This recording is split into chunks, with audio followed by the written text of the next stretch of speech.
بسم اللہ الرحمن الرحیم۔ ہم مبادیات طب میں ابھی اعضاء کے موضوع پہ ہیں۔ آج ہم عضلات کے بارے میں بات کریں گے کہ عضلات کیا ہوتے ہیں، ہماری باڈی کے اندر کیا فنکشن ہوتا ہے اور اس کی کیا ضرورت ہوتی ہے۔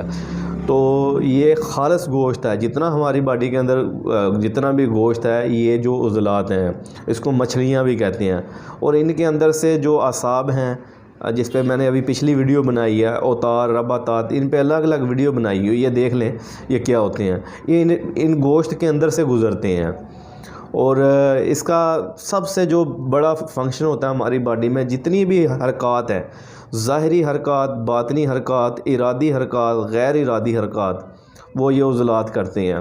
مثال کے طور پہ ارادی اور غیر ارادی کے بارے میں تھوڑا سا سمجھیں کہ جو لقمہ ہے ہم نے وہ منہ تک لے کر آئے ہیں، یہاں تک ہماری جو حرکت ہے وہ ارادی ہے، وہ ہم کھائیں، لے کے جائیں، نالے واپس رکھ دیں۔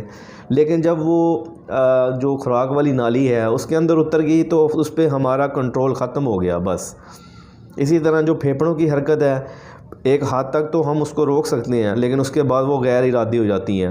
اسی طرح دل کی حرکت، انتڑیوں کی حرکت، یہ ساری غیر ارادی ہیں، ہمارے کنٹرول سے باہر ہیں۔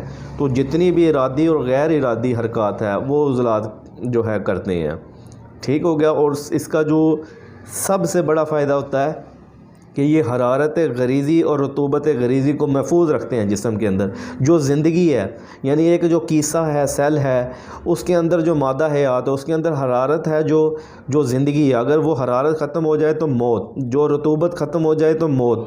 اس کی مثال وہی دیے والی کہ اس کے اندر جو رطوبت ہے، اگر رطوبت نہ ہو، آگ لگائیں گے، وہ جو بیچ میں ڈوری ہوتی ہے، پہلے آگ لگے گی، وہ ڈوری بھی جل جائے گی، ختم ہر چیز۔ اسی طرح وہ رطوبت موجود ہوتی ہے، رطوبت خود جلتی رہتی ہے تھوڑی تھوڑی، اور اس کے ساتھ حرارت جو ہے وہ مینٹین رہتی ہے۔ یہ وہ زندگی ہے، یعنی حرارت پلس رطوبت۔ تو جو عضلات ہوتے ہیں یہ اس کو محفوظ رکھتے ہیں جسم کے اندر۔